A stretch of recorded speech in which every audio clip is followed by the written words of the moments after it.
നമസ്തേ. കേരള രാഷ്ട്രീയത്തിൽ ഏറെ ചർച്ച ചെയ്യപ്പെടുന്ന വീണ വിജയൻ CMRL സാമ്പത്തിക ഇടപാട് കേസ് വീണ്ടും വാർത്തകളിൽ ഇടം പിടിക്കുകയാണ്. എൻഫോഴ്സ്മെന്റ് ഡയറക്ടറേറ്റ് അഥവാ ED നടത്തുന്ന അന്വേഷണവും അതുമായി ബന്ധപ്പെട്ട രാഷ്ട്രീയ ആരോപണങ്ങളും സാമൂഹിക മാധ്യമങ്ങളിലെ ചർച്ചകളും പുതിയ തലത്തിലേക്ക് എത്തിയിരിക്കുകയാണ്. മുൻ മുഖ്യമന്ത്രി പിണറായി വിജയന്റെ മകളായ വീണ വിജയനും അവരുടെ കമ്പനി എക്സാലോജിക്കും Cochin Minerals and Rutile Limited എന്ന CMRL കമ്പനിയിൽ നിന്ന് സേവനം നൽകാതെയാണ് പണം സ്വീകരിച്ചതെന്നതാണ് അന്വേഷണത്തിന്റെ അടിസ്ഥാന വിഷയം. വിവിധ കേന്ദ്ര ഏജൻസികളും രജിസ്ട്രാർ ഓഫ് കമ്പനീസും പരിശോധിച്ച രേഖകളുടെ അടിസ്ഥാനത്തിൽ ഈ ഇടപാടുകൾ പൊതുചർച്ചയായതോടെയാണ് വിഷയം കൂടുതൽ ശ്രദ്ധ നേടിയത്. അതേസമയം ഈ കേസിനെ വെറും മാസപ്പടി അല്ലെങ്കിൽ കൈക്കൂലി കേസായി മാത്രം കാണാനാകില്ല എന്നാണ് ചില രാഷ്ട്രീയ നിരീക്ഷകരും സാമൂഹിക മാധ്യമങ്ങളിലെ വിമർശകരും പറയുന്നത്. അവരുടെ വാദമനുസരിച്ച് CMRLന്റെ പ്രവർത്തന മേഖലയും കരിമണൽ ഖനനവുമായി ബന്ധപ്പെട്ട വ്യാപാര ഇടപാടുകളും കൂടുതൽ ഗൗരവത്തോടെ പരിശോധിക്കപ്പെടേണ്ട വിഷയങ്ങളാണ്. കേരളത്തിലെ തീരപ്രദേശങ്ങളിൽ നിന്ന് ലഭിക്കുന്ന കരിമണൽ ഇൽമിനൈറ്റ്, റൂട്ടൈൽ, മോണോസൈറ്റ്, തോറിയം തുടങ്ങിയ വിലമതിക്കാനാവാത്ത ധാതുക്കൾ അടങ്ങിയിട്ടുണ്ട്. ഇവ വ്യവസായ, പ്രതിരോധ, ആണവോർജ മേഖലകളിൽ ഉപയോഗിക്കപ്പെടുന്നവയാണ്. അതിനാൽ തന്നെ കരിമണൽ ഖനനവും കയറ്റുമതിയും വർഷങ്ങളായി ദേശീയ സുരക്ഷാ പ്രാധാന്യമുള്ള മേഖലയായി കണക്കാക്കപ്പെടുന്നു.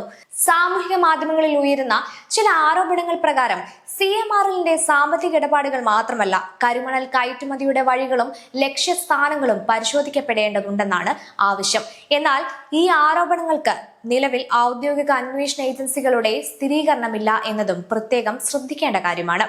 ഇതിനിടെ വീണ വിജയൻ ED ഓഫീസിൽ ഹാജരായ സംഭവം രാഷ്ട്രീയ വിവാദങ്ങൾക്ക് കാരണമായി. പ്രതിപക്ഷ പാർട്ടികൾ ഇത് ഭരണകൂടവുമായി ബന്ധപ്പെട്ട അഴിമതി ആരോപണങ്ങളുടെ ഭാഗമായാണ് അവതരിപ്പിക്കുന്നത്. മറുവശത്ത് CPM നേതൃത്വം സർക്കാർ വൃത്തങ്ങളും ആരോപണങ്ങളെ രാഷ്ട്രീയ പ്രേരിതമായ നീക്കങ്ങളായി വിശേഷിപ്പിക്കുകയാണ്. കേസിന്റെ മറ്റൊരു ശ്രദ്ധേയ വശം അന്വേഷണം സംസ്ഥാന അതിർത്തികൾ കടന്ന് ദേശീയ തലത്തിലേക്കോ അതിലപ്പുറത്തേക്കോ വ്യാപിക്കുമോ എന്ന ചോദ്യമാണ്. കരിമണൽ ഖനനം, ധാതു കയറ്റുമതി, വിദേശ വ്യാപാര ബന്ധങ്ങൾ തുടങ്ങിയ വിഷയങ്ങൾ ദേശീയ ഏജൻസികളുടെ ശ്രദ്ധയിൽപ്പെട്ടാൽ അന്വേഷണം കൂടുതൽ വിപുലമാക്കാൻ സാധ്യതയുണ്ടെന്നാണ് ചില വിദഗ്ധരുടെ വിലയിരുത്തൽ. എന്നാൽ ഇതുവരെ പുറത്തുവന്ന ഔദ്യോഗിക വിവരങ്ങൾ പ്രകാരം അന്വേഷണം സാമ്പത്തിക ഇടപാടുകളെയും സേവന കരാറുകളെയും കേന്ദ്രീകരിച്ചാണ് മുന്നോട്ടു പോകുന്നത്. ആണവ പദ്ധതികൾ, വിദേശ രാജ്യങ്ങളിലേക്കുള്ള പ്രത്യേക ധാതു വിതരണം തുടങ്ങിയ കാര്യങ്ങളിൽ ഔദ്യോഗിക തെളിവുകളോ സ്ഥിരീകരണങ്ങളോ ഇതുവരെ പുറത്തു വന്നിട്ടില്ല. രാഷ്ട്രീയ രംഗത്ത് ഈ കേസ് വലിയ ചർച്ചയായിക്കൊണ്ടിരിക്കുമ്പോൾ നിയമപരമായ അന്വേഷണം പൂർത്തിയാകുന്നതും കോടതിയുടെ നിലപാട് വ്യക്തമാകുന്നതുമാണ് നിർണായകമാകുക. വാസപ്പടി വിവാദമായി ആരംഭിച്ച ഈ കേസ് കേരളത്തിലെ കരിമണൽ ഖനന മേഖലയെയും ധാതു കയറ്റുമതിയെയും കുറിച്ചുള്ള പഴയ ചോദ്യങ്ങൾ വീണ്ടും പൊതുചർച്ചയിലേക്ക് കൊണ്ടുവന്നിരിക്കുകയാണ്. അന്വേഷണം ഏത് ദിശയിലേക്കാണ് നീങ്ങുന്നത്?